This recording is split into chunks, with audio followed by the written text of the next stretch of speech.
Well, good morning and welcome to another of my board updates. Recently held the August board meeting. We're in the election period now for local body elections, which can impact on the board slightly in the sorts of decisions they can make over this period, but generally most decisions can still carry on, and obviously it doesn't really affect you as to how the District Health Board is functioning. So just thought I'd update you on that. The board meeting, we discussed a number of interesting areas and some good news stories. We've got a fragility fracture prevention for high-risk adults program running, and we're seeing really promising results from that with regard to ED presentations and some really positive outcomes, which is great to see prevention in that area.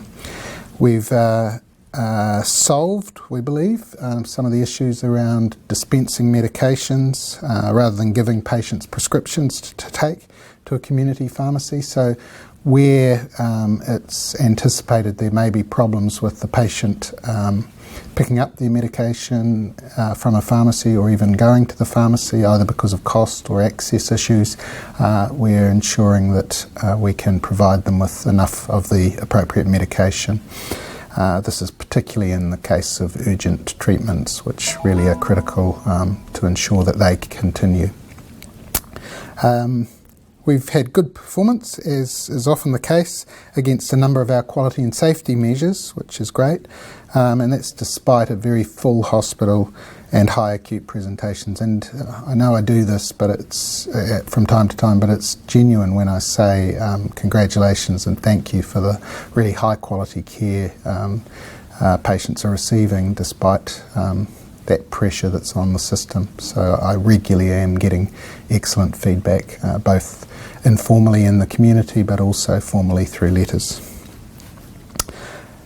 Obviously, the impact of both flu and more latterly measles is significant, and even since the board meeting we've seen a quite significant increase in the number of measles cases in Northland. It's due to our proximity to Auckland, and we're now looking at becoming probably the second highest region outside of Auckland for measles cases, and so obviously immunisation is really the only protection from that, and otherwise isolation. Some of the messages that were provided in the media by me a while ago are probably still relevant around the need to vaccinate, work closely with schools. A nice story recently in the news regarding Horohoro School, which has worked closely with us around their register, and we've seen a huge increase in their vaccination rates, right up to 95% from probably around what they perceived was may have been as low as 40%. So that's great news, and that's a critical area to work with, but also just working with the community, debunking the anti-science, anti-vaccination lobbies' views, which can be very harmful and actually quite effective at reducing our vaccination rates.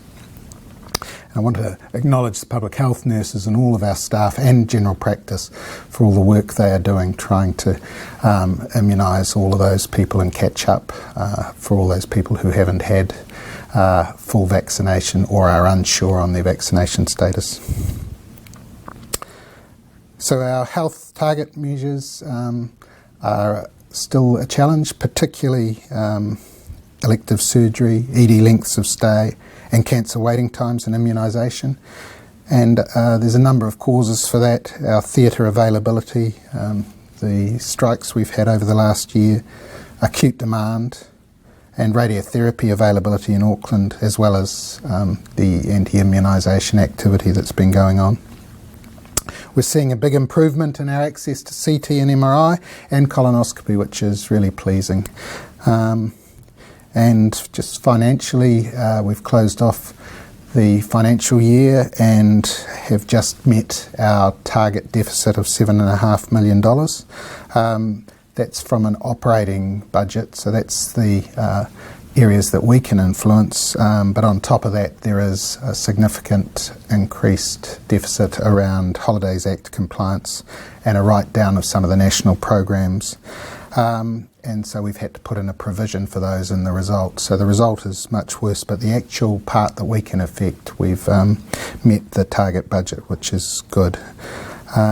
We've submitted a much higher budget deficit for next year, which is yet to be approved. This is partly because each year we receive new funding, and this year, just because of vagaries around population and changes in population, particularly the fact that even though we've had a growth in population, it's not been ageing as quickly as some other places. We've seen less new money than the previous year, which is resulting in challenges with our budget, and so we are submitting a budget that we believe we can again meet and will still provide safe care, although, as all of you know, it's never going to be enough, not in the public health system. So it is a very challenging process of trying to prioritise, and both from a patient care point of view and what new services and what growth in services we can support. Within that, we've got a $10 million savings target just to meet that budget, and clearly with only one or two DHBs in surplus, and the last financial year a $4 to $500 million deficit across the sector, somehow we need to see the whole pie, grow quite significantly if we're going to get out of this position. So some of our areas are experiencing significant staffing problems. Nursing vacancies are relatively low compared to the Auckland Metro DHBs, and we've got Dargaville Hospital fully staffed with rural hospital doctors, and we now have taken over the overnight cover for Kaitaia. So basically across the whole of Northland now, the hospital services cover general practice after hours overnight. And Bay of Islands Hospital probably in particular has medical, nursing and allied health vacancies and are experiencing real challenges, as well as growth and increased demand. You build a new hospital and you seem to see an increase in growth. It's that whole challenge which we saw with the cancer centre and other new buildings is build it and our patients do come.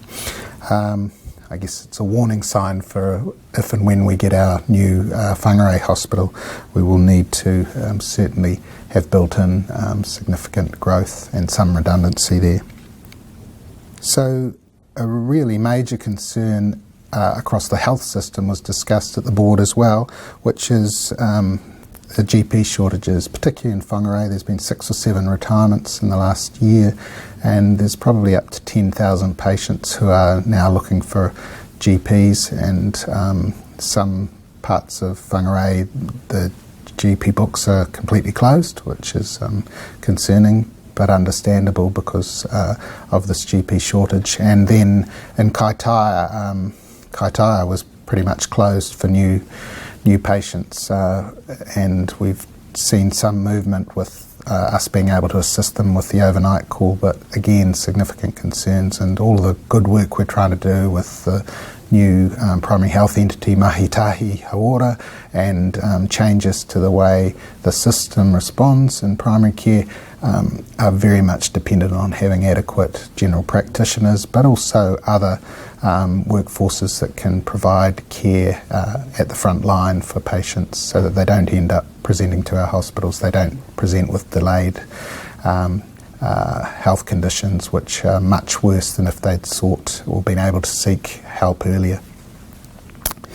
So congratulations to everyone in our labs, as we've both gained lab accreditation but also regained our blood bank accreditation after it having been lost for 18 months. So that's been terrific work by everyone, and particularly our blood bank staff and management who have put in an awful lot of work to get to that point. It's much harder to regain accreditation if you've lost it than to maintain accreditation, and so the bar was set pretty high, but really good to see such a high standard being provided in the blood bank. And there's clearly still more work to do around rostering and getting that right across blood bank and the lab itself, and obviously anybody who's been into our laboratory knows it's critical that we get a new laboratory as soon as possible. And as you know, we've got a business case in with the Ministry and Capital Investment Committee, and we're awaiting a response from that still. So government recently announced that we will have a linear accelerator. That's a radiotherapy machine in Whangarei in the next 3 years. Clearly it can't just sit out in the rain, and so we have to actually build bunkers for that linear accelerator and also a building for it for our radiotherapy services. There's certainly no room in the current cancer centre, and so we will be looking at where that would be located, as well as the cost of a building, and probably 2 bunkers. So quite a significant investment from the government, but really needed in Northland. We've got the lowest intervention rates, and particularly for Māori, there are major issues with access. Just as when we build anything else, undoubtedly there will be significant growth in the workload in Whangarei because of the unmet need that is in Northland, and so we've got to be aware of that when we're factoring in everything. We've got and are developing a new Northland Health strategy. We're waiting on some of the information from the Health and Disability System review as well, which will help inform that, but we're working gradually on developing that strategy and ensuring that it's Northland focused and focused on Northland's needs. And that's not just in the community, it's very much about I guess a balanced approach, what our hospitals need going forward. Some of that's informed by the clinical service plans and the individual service plans from each area, but also we need to take into account the significant population health issues and the real and I guess damning inequities that we have in healthcare in Northland. That probably leads me on to an issue which can sound challenging for staff, but the issue of institutional racism, and I just wanted to make that clear. This is about the institution and our systems, not about individuals, but we have developed a position statement for Northland DHB around institutional racism and actions that we believe we need to initiate and support to drive out any issues around the system which can disadvantage particularly Māori, and that's partly around our treaty obligations, but also absolutely around the need to develop equitable services and equitable care. And many areas are doing that, but as a system we have acknowledged that the system is institutionally racist, and so we will continue to work on that, and all of you I know will be up for that challenge. One of the things that does mean is that and we discussed this at the board, and a report around what we're doing with engaging effectively with Māori, and I'm completely committed to that program. Obviously basic information such as our history and Treaty of Waitangi is also just a given for all people working in the health system, but to attend the Engaging Effectively with Māori course is compulsory, and I do expect all of you to attend it. And many of you have.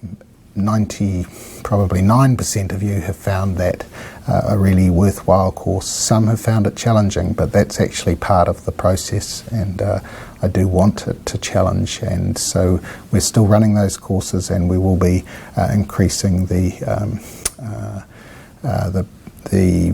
frequency of those courses over the next few weeks, and ensuring that everybody is accessing those courses. Now I recognise when you're really busy that is difficult and challenging, and we will work through those issues, but we do need to all attend that, and all of your leadership teams have attended, and so I do expect all of you to as well.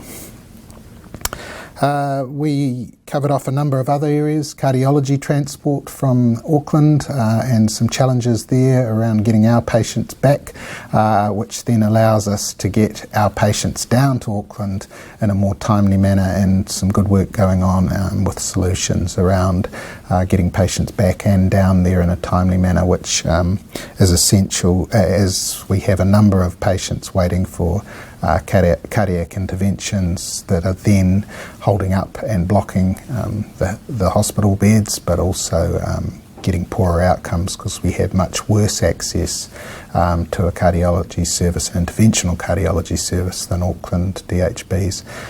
Obviously, a big part of the solution is the new cath lab that we are building, and it's being planned extensively and designed at the moment, and will be hopefully underway early next year. The aim is to have it operational by the beginning of the following year. We talked about some of the Waitangi Tribunal findings and the ongoing information there. We also had an update on Northland DHB's sustainability program, and even though we're doing brilliantly and we've got some really great engaged people driving change and around sustainability, whether it's energy savings, carbon savings, recycling, we're still not going to make the new targets if we continue the way we are. So we are going to have to look at even more activity, reducing our use of carbon, particularly our cars are a major issue, but obviously that's very challenging in our environment. Looking at increasing the electric fleet and a number of other initiatives that we will have to do. Some of those cost money, and that's obviously extremely difficult in our current environment, but it is absolutely the right thing to do, and we believe that balance of looking after our environment while also managing all of our other challenges is part of running a balanced organisation, and we really, as the largest employer, have a significant responsibility around leadership in that area.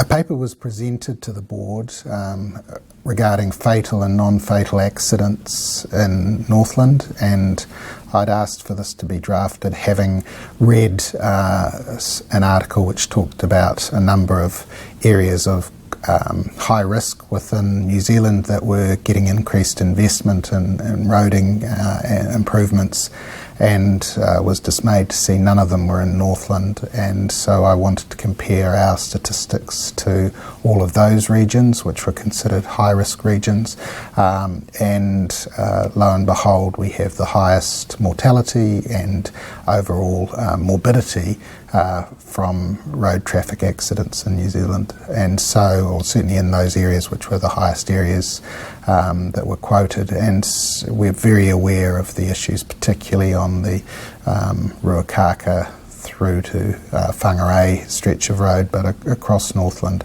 And not all of that is about the quality of the roads, and unfortunately there are a number of other factors which result in our high crash rates, drugs, stupidity, speed, and alcohol obviously, but still that is a significant factor in our roading, and it's something I'm now liaising with the New Zealand Transport Association, and we are just looking at what else can be done to improve the quality of our roads and safety there, because it's certainly having a big impact on our hospital services, as those of you working in the emergency areas are very aware of.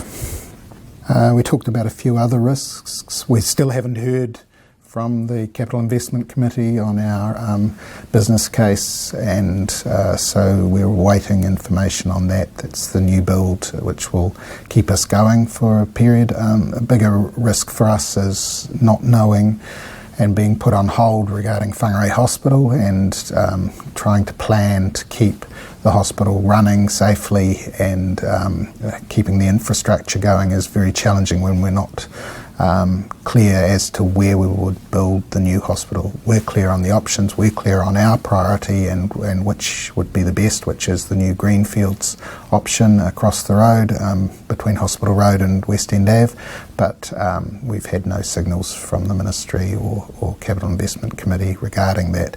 And so we're waiting on some pretty important decisions and advice, and that makes it difficult for us to plan. We've also got some challenges still with Whangaroa, but I'm hopeful that over the next couple of months we will have resolved those, and particularly the area of primary healthcare and ensuring there's a sustainable general practice and primary healthcare service, and still ongoing difficulties with helicopter transport, and that's on a daily basis. I'm getting updates and we're looking at various contingencies around that as we wait for the new helicopters from Nest and Auckland to be online, and once that happens we're looking at a much improved service. But in the meantime, at times we aren't able to transport patients from Whangarei to Auckland by helicopter, particularly overnight at times, and so additional ambulances are being put on, but that is really still a significant risk and very concerning for all of us. So that's pretty much everything that was discussed at the board.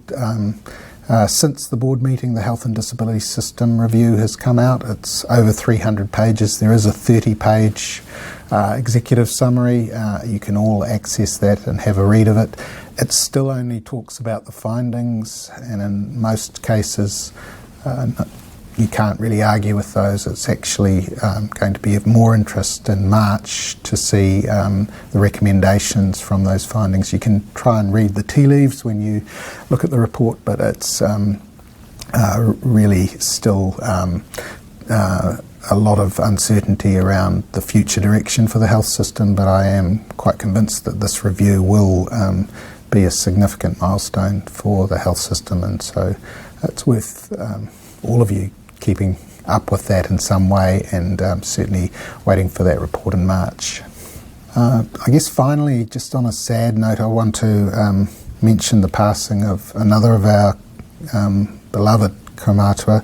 Hari Rihari died recently, and he was both our minister and one of our senior kaumātua, and he's been such a lovely, gentle soul who has really supported so many people over a long period, and it's sad to see him pass, and I'm going to miss many aspects of Hari, including the karakia that he performed, and nobody could sing How Great Thou Art slower than Hari, and that was something pretty special when we used to have to sing that. And I want to acknowledge that a significant number of our kaunihere, that is our kaumātua and kuia that support Northern District Health Board, have passed away in the last few months, and that's sad, and it is a indictment on the health and